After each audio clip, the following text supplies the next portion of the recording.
ನನ್ನ ಹೆಸರು ನರೇಶ್ ಅಂತೇಳಿ, ಹಂಜುಗೌಡನಹಳ್ಳಿ. ಅಗ್ರೋಲೈಸರ್ ಮತ್ತು ಅಗ್ರೋ ಸ್ಮೈಲ್ 2023ರಲ್ಲಿ ಇದೇ ತೋಟಕ್ಕೆಲ್ಲ ಕೊಟ್ಟಿರೋದು. ಹೌದೌದು.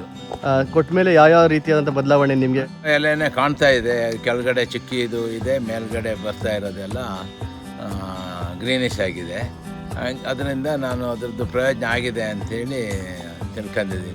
ಪಟ್ಟೆಲಿರುವಂಥ ಎಲ್ಲ ಅಡಿಕೆ ಗಿಡಗಳು ರಿಕವರಿ ಆಗಿದ್ದಾವೆ. ಇನ್ನು ಈ ಮಳೆಗಾಲ ಮತ್ತೆ ನೋಡಬೇಕು ಅದನ್ನು ಯಾವ ಥರ ಆಗ್ತದೆ. ಈ ಭಾಗದ ರೈತರಿಗೆ ಅಗ್ರೋಲೈಸರ್ ಮತ್ತು ಅಗ್ರೋ ಸ್ಮೈಲ್ ಬಗ್ಗೆ ಏನು ಹೇಳೋದಕ್ಕೆ ಇಷ್ಟಪಡ್ತೀರಾ ಸರ್? ಅದನ್ನು ಉಪಯೋಗಿಸ್ಬೋದು, ಅದರಲ್ಲಿ ನಂಬಿಕೆ ಇಟ್ಟು ಉಪಯೋಗಿಸ್ಬೋದು. ಚೆನ್ನಾಗಿದೆ ಪ್ರಾಡಕ್ಟು ಅಂತ ಹೇಳ್ಬೋದು. 2 ವರ್ಷದಿಂದ ಎಲ್ಲೋ ಕಲರ್ ಆಗಿ ಸ್ವಲ್ಪ ಗಿಡ ಎಲ್ಲ ಸತ್ತೋಗ್ತಾ ಬರ್ತಾಯಿತ್ತು. ನಾವು ಅದಕ್ಕೆ ಲಾಸ್ಟ್ ಇಯರು ಸ್ವಲ್ಪ ಅಡಿಕೆ ಗಿಡಕ್ಕೆಲ್ಲ ಒಂದು 8-10 ಲೀಟ್ರು ಹಂಗೆ ಹಾಕಿದ್ದು. ತುಂಬ ಡ್ಯಾಮೇಜ್ ಆಗಿರೋದು ಕೆಲವು ಸತ್ತೋಗಿದ್ದಾವೆ.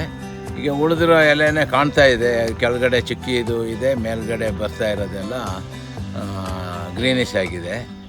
ಅದರಿಂದ ನಾನು ಅದರದ್ದು ಪ್ರಯೋಜನ ಆಗಿದೆ ಅಂಥೇಳಿ ತಿಳ್ಕೊಂಡಿದ್ದೀನಿ. ಅದರದ್ದು ಪ್ರಯೋಜನ ಇದೆ.